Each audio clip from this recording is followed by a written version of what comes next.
Hello, citizens of the world. We are anonymous.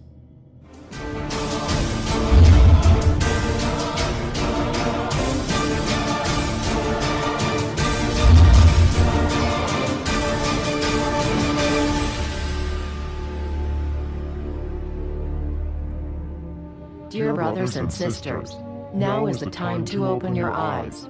We're urbanizing at well over 1 million people a week. That means that every 2 months, there's the equivalent of a New York metropolitan area being erected on this planet. Is there kind of an optimum or maximum size to a city? Could you have Tokyo 100 million or Mexico City 100 million?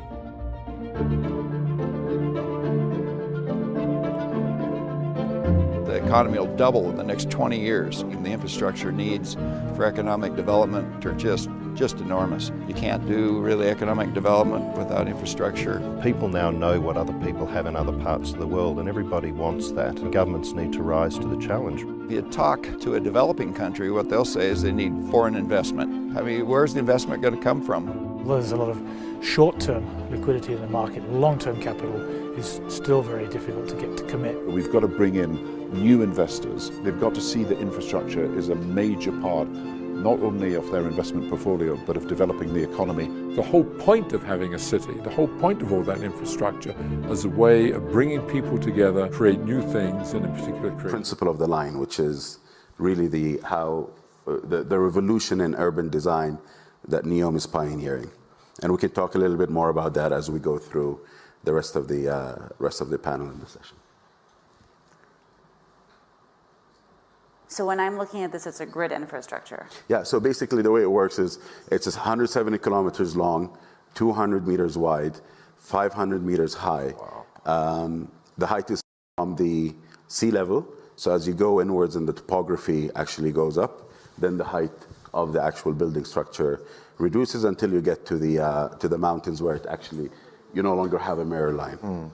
The idea is about what we call zero gravity urbanism, which is not necessarily having to be linked and anchored to a ground.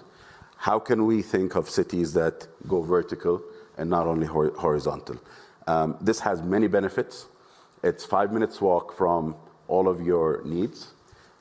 Each module is 800 meters wide, and each module will take 80,000 people on average. Obviously, some are going to be more densely populated than others.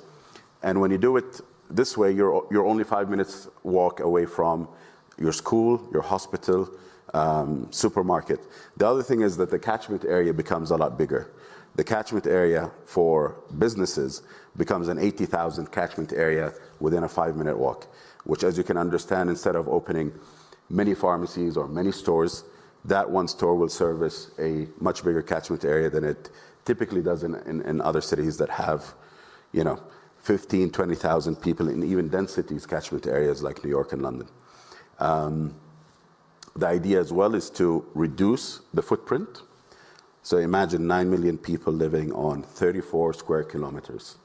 And if you compare that to other cities, it's almost the 2% of the size of London, yet taking the same amount of population at end state. The first module is going to finish in 2027, end of 2027. And as you can imagine, this is a generational project. So it will continue to go on until 2045 when the whole